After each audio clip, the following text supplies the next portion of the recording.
l'université, nous formons des diplômés. Mais qui sont appelés à travailler à la fin de leur formation. Et il n'est pas aussi facile lorsqu'on est apprenant de cerner tous les métiers autour de la formation.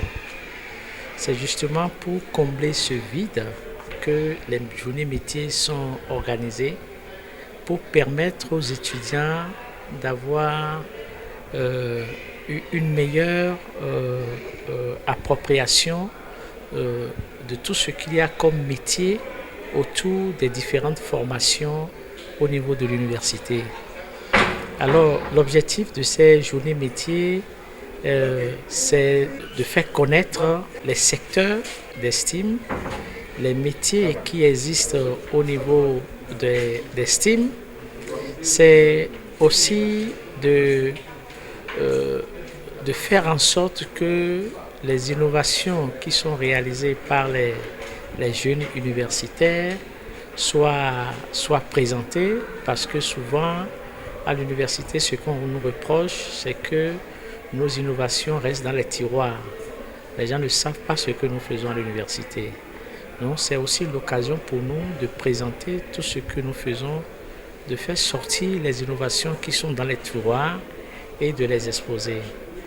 Les objectifs des journées métiers, c'est aussi de permettre la rencontre entre le monde des professionnels des métiers et le monde universitaire, qui sont en réalité deux mondes qui doivent cohabiter, qui doivent être ensemble pendant tout le parcours de l'étudiant. Et enfin, ces journées aussi, c'est aussi une forme d'insertion socio-professionnelle pour les apprenants. Depuis 2016 que l'université a été créée, l'université n'a jamais organisé de pareils événements, de pareilles activités.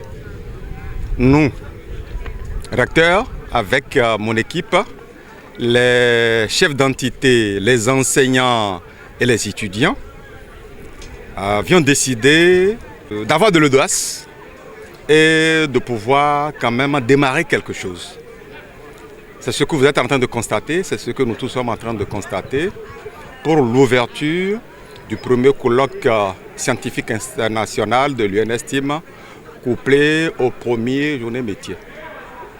Nous avons fini l'ouverture avec une leçon inaugurale sur l'estime, sciences, technologies, ingénierie et mathématiques, un levier pour le développement du Bénin.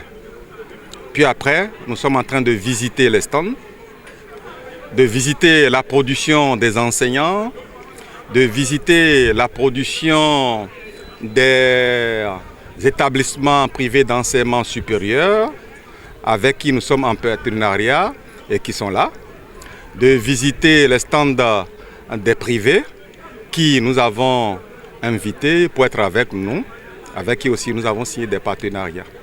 Donc voilà en un mot ce que nous avons fait ce matin. Après la visite des stands, je peux dire que c'est un bon début. Pour une auto-évaluation, je suis satisfait de ce début. Les communications vont s'effectuer dans les ateliers. Nous avons 5 ateliers et à partir de 15h, les communications vont démarrer. On a eu de l'audace, on a essayé pour un coup d'essai. Ce serait trop tôt de dire coup de maître. Attendons le vendredi pour tirer la conclusion finale. Mais pour le moment, je suis satisfait. La FENAGIB est partie prenante dans la formation technique et nous avons participé le mois passé à une rencontre à une école technique à Lokossa. Aujourd'hui, on est là pour montrer et pour dire qu'on est prêt à recevoir les apprenants dans nos usines pour faire des stages pratiques qui sont utiles à leur formation et à leur entrée dans la vie active. Donc c'est l'objectif de notre participation à ce colloque aujourd'hui. La SIAB est membre de la FENAGIP, je suis le DG de la SIAB. Depuis plus de 10 ans, nous recevons des étudiants. Donc la SIAB est active dans tout ce qui est éducation et formation.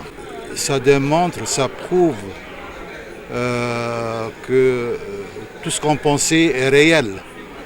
Qu'au Bénin, il y a des génies qu'il faut encourager,